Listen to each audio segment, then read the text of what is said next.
Cowboy Nation, joining us today, we got a really special guest. We got a speed demon who proudly wore the star on his helmet during the 80s. We got White Lightning, Doug Donley. Doug, how are you? I'm doing good, thank you.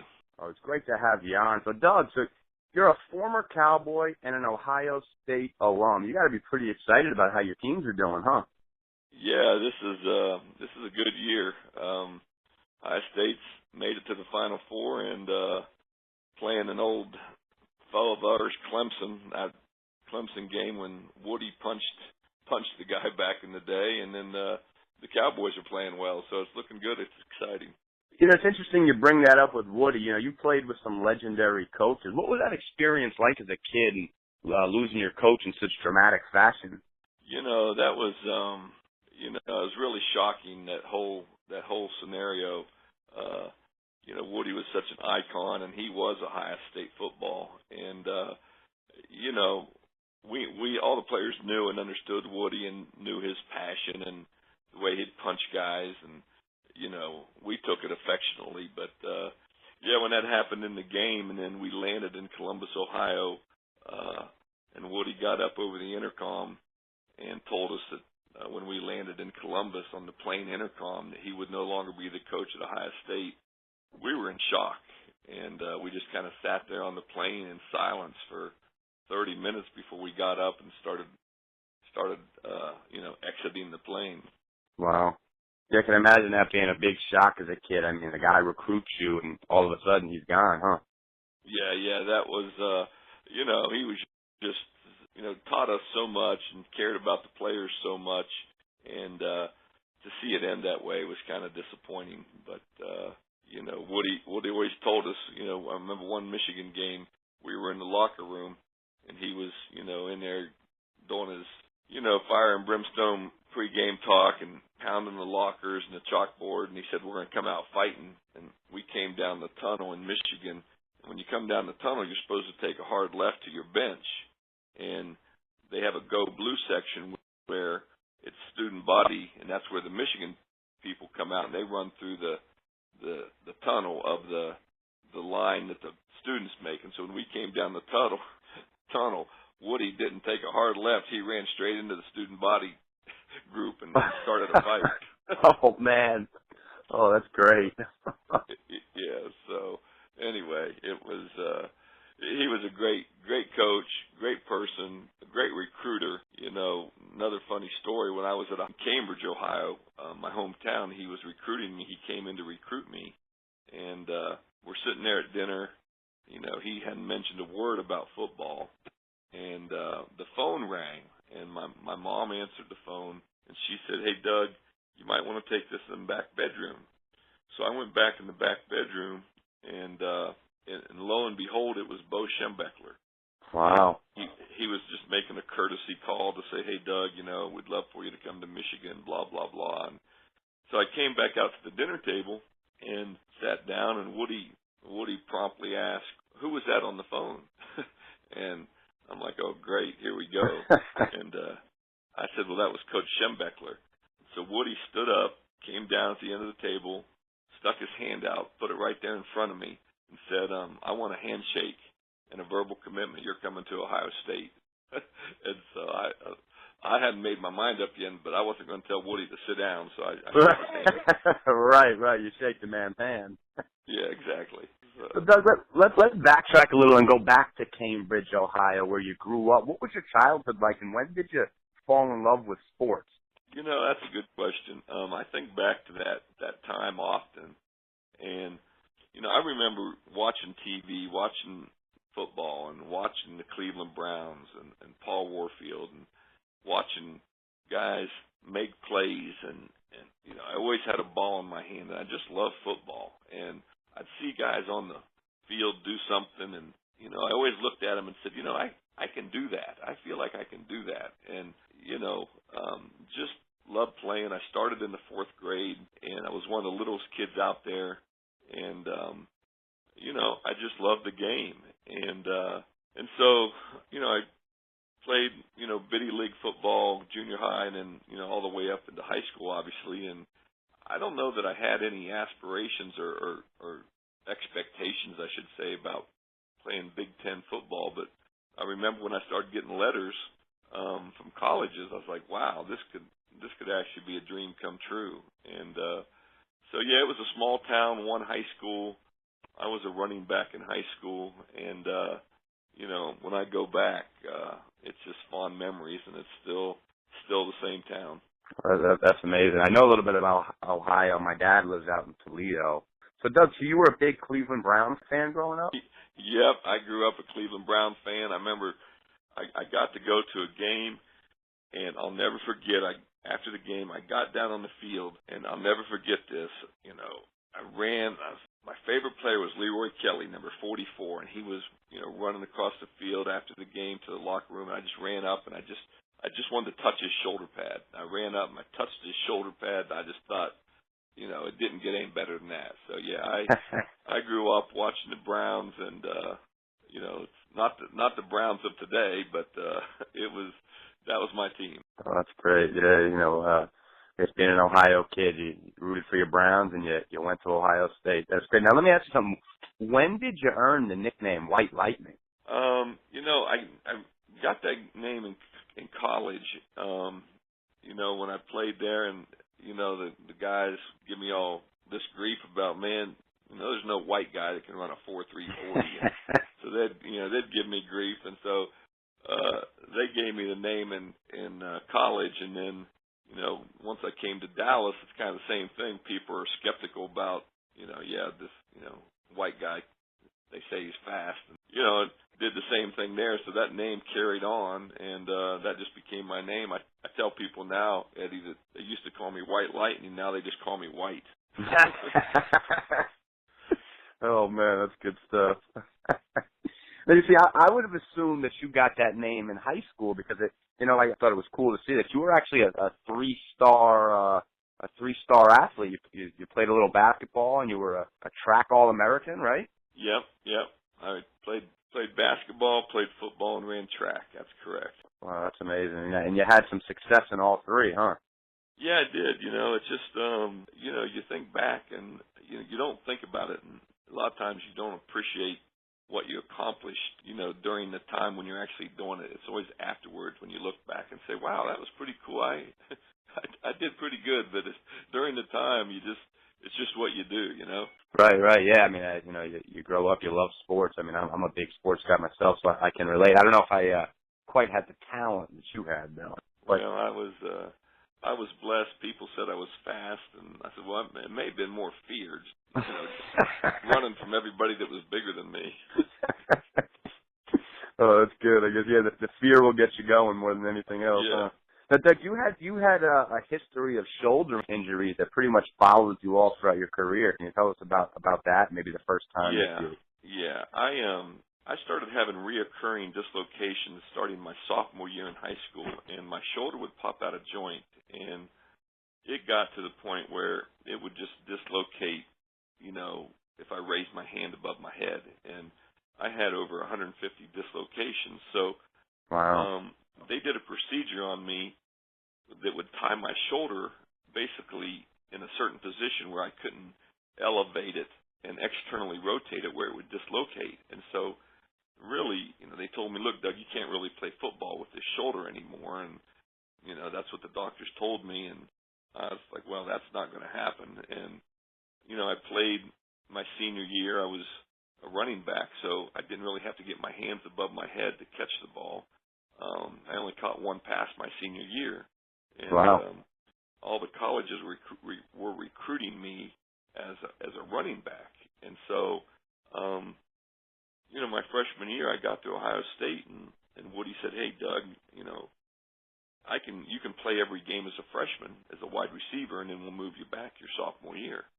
And I said, great. You know, if I can get on the field as a freshman every game for Ohio State, then let's do it.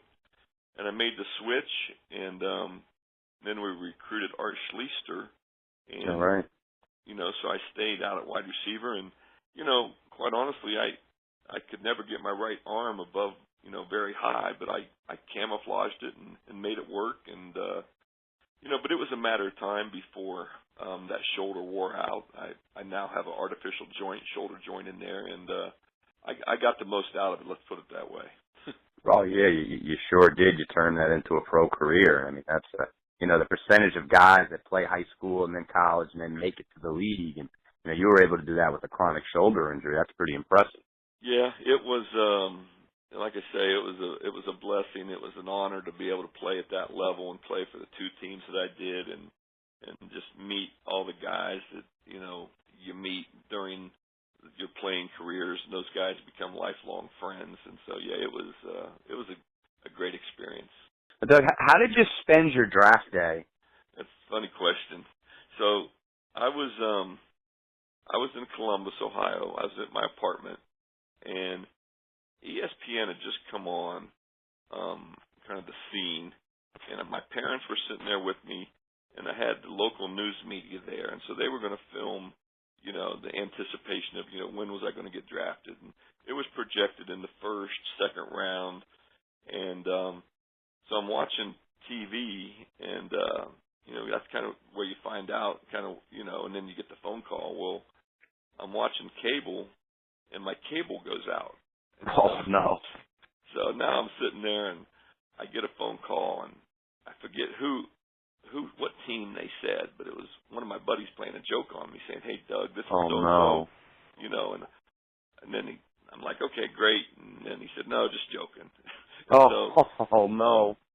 And so, look, man, that's not funny right now. I'm kind of on pins and needles here, and so then I got a call from the Dallas Cowboys, which again I thought it was a prank call, quite honestly, and so anyway, it was Gil Brandt from the Dallas Cowboys, and he said, "Hey, Doug, this is Gil Brandt, and we'd like to draft you in the second round of the draft and welcome you onto the team." And so I was just, thrilled to death. So it was an exciting day. It wasn't, obviously back in the 80s, it wasn't like it is today as far as with all the media, but it was still a special time.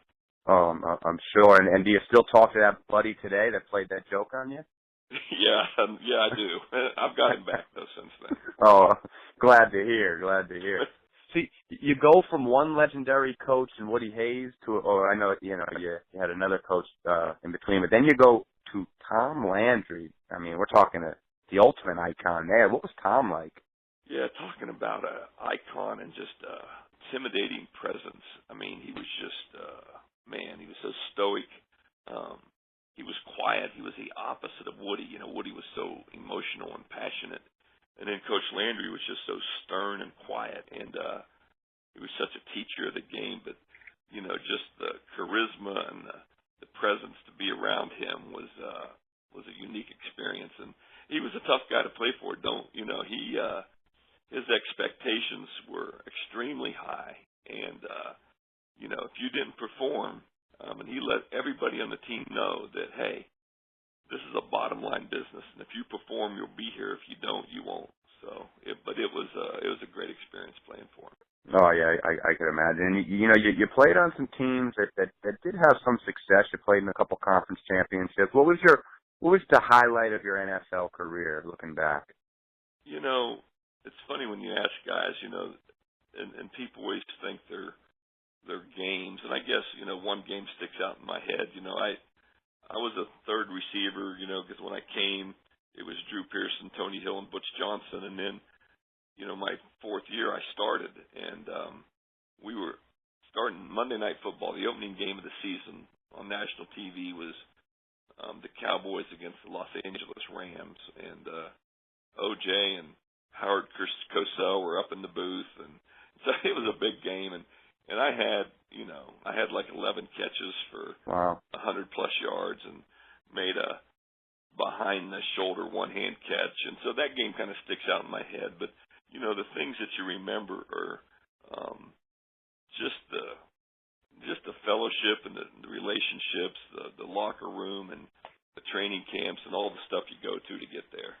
Oh, absolutely. I always say there's nothing like the camaraderie and the brotherhood of being a part of a football team. Yeah, it's special. It really is, and it's I tell people that guys that are playing on teams, I tell them don't take it for granted, because you're not going to duplicate the chemistry and the bond that you have on a football team it's difficult to duplicate that in the real work world. Absolutely.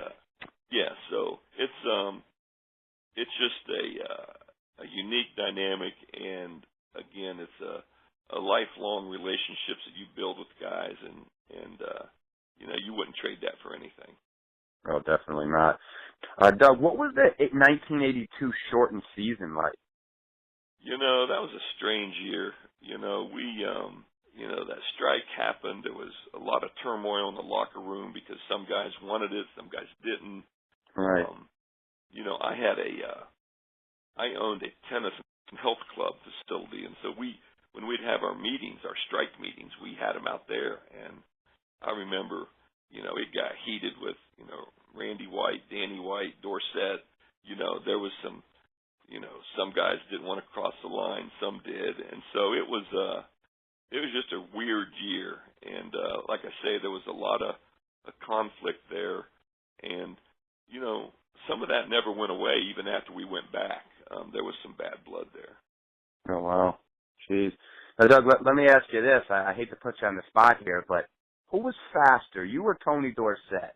That's a good question. Tony and I, we had a race one time where we got in the practice field. All the players were lining up, and it was just a big deal. And everyone was like taking bets, and it was just all the guys were like, man, we can't let the white guy win, and it was just a fun deal. And so we got on there. There was four of us that raced, and Tony was so quick. We got out of the blocks, and like in the first 6 yards, man, Tony was ahead. He just shot out of the blocks, and he was ahead of me by 3 yards. And I closed, and then at the 40-yard line, he just edged me out. So, we only raced one time. I always say, yeah, Tony, you got the perfect start. I didn't, but we both ran those 4 threes. But Tony was he was amazingly quick and had that first quick step, and he could fly. Yeah, no, he certainly was one heck of an athlete. There's no doubt about that. Yep. So, Doug, what are your thoughts on the current Dallas Cowboys? This team's looking pretty good. How do you feel about your old squad? The thing that sticks out to me right now is just the chemistry that they have. They're having fun. There's not a lot of drama going on. It's just to have a special team and have a special season, you've got to have that chemistry. And, Dak is just playing unbelievable. You got Zeke. And, the veterans are falling in line as far as,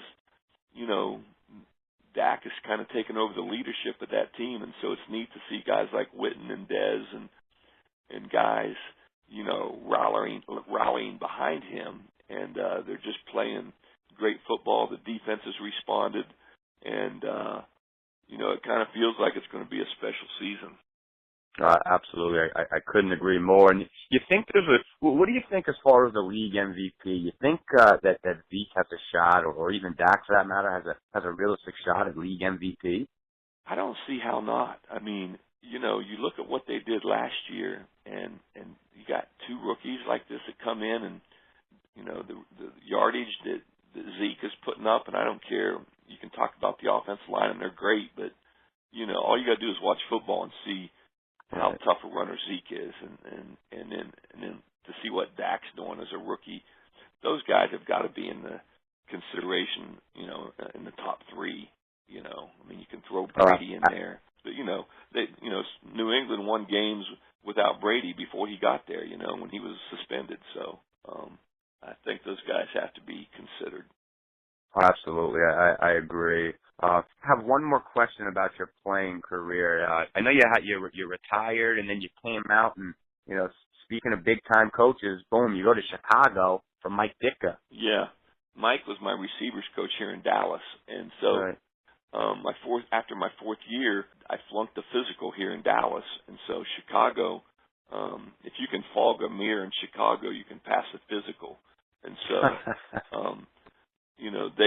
They signed me, and I was excited to go play for them. We went to London to play in the first London Bowl, and we actually played against the Cowboys. and I I broke my wrist. I did something stupid. We were actually playing the Cowboys, and I think maybe I had a chip on my shoulder since they flunked me on my physical, and I ran out of bounds by a couple guys, and got up and punched one of them, and with his helmet on, and broke my wrist.